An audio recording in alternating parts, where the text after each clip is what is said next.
Après 5 jours de négociations intenses entre le gouvernement et le syndicat en présence du patronat et des organisations de la société civile, les deux parties ont obtenu des résultats encourageants tendant à l'amélioration de la grille salariale et le règlement des divers problèmes liés aux difficultés de certaines sociétés d'État.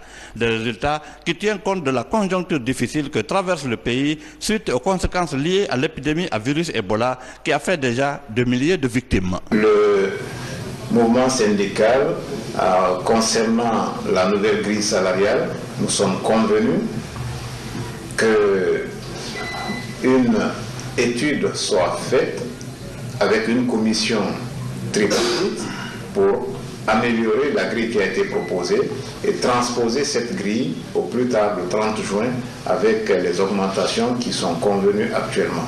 Et aussi nous avons dit qu'on va mettre en place avec une assistance d'expertise technique une nouvelle grille qui va prendre en compte les différents diplômes obtenus par les fonctionnaires et aussi sur la base de la compétence.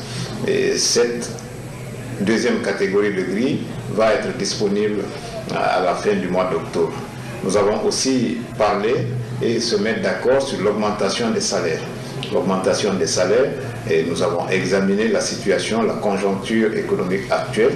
Nous nous sommes mis d'accord sur une augmentation du salaire indiciaire des fonctionnaires de 40% pour 2015, reparti en 20% au mois d'avril, 10% au mois de juillet et ensuite 10 autres pourcents au mois d'octobre.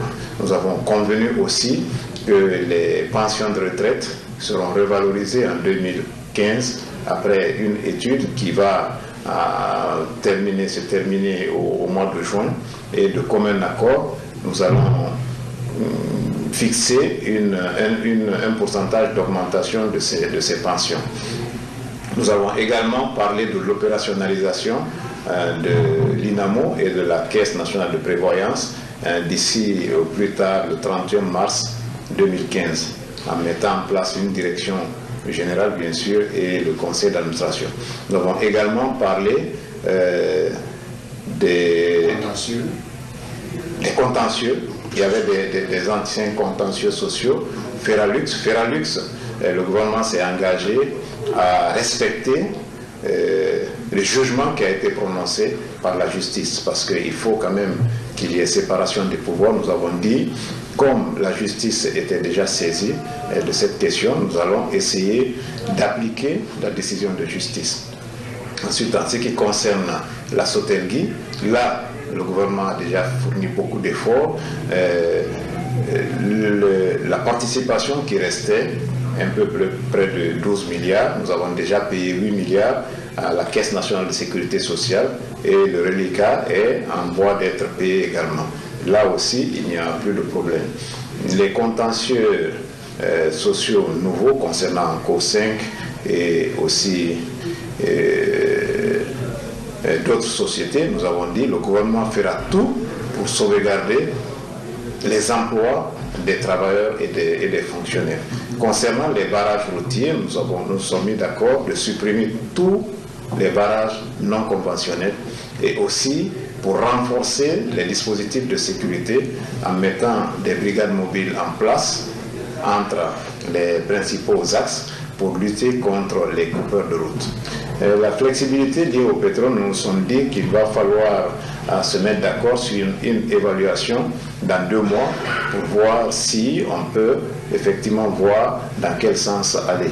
Donc c'était l'ensemble des points inscrits dans ce protocole d'accord, et aussi les points qui n'ont pas fait l'objet d'examen ici et qui étaient dans le protocole d'accord du 12 mai, nous avons dit que ces points aussi sont valables à date. Et pour terminer, il y a l'application du statut particulier de la santé et de l'éducation.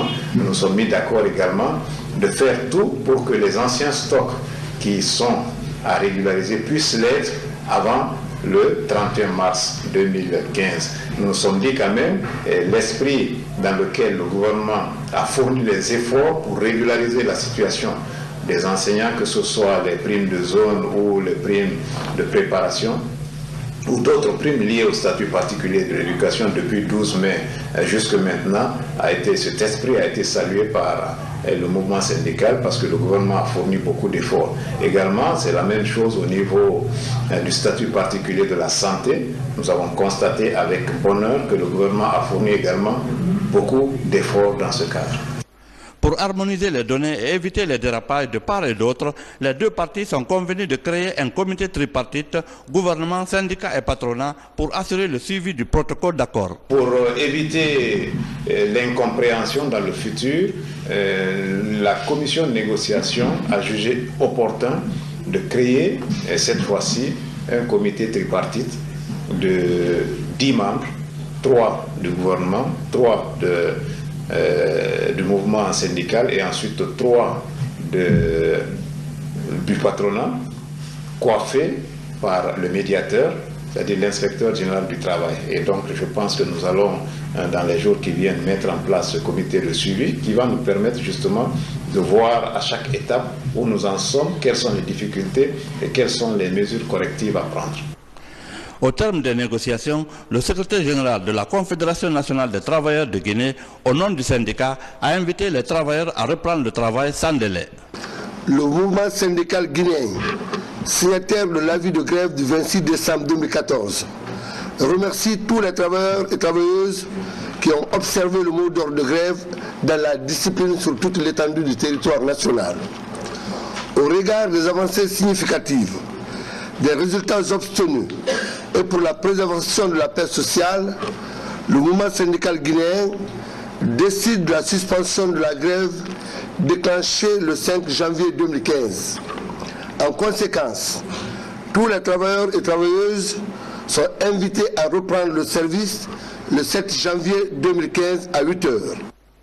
Au nom du gouvernement, Mohamed Diaré a remercié les syndicats et les organisations patronales pour l'esprit de maturité, de patriotisme et de civisme qui a caractérisé les débats. Il faut saluer l'esprit d'ouverture et de compréhension des centrales syndicales.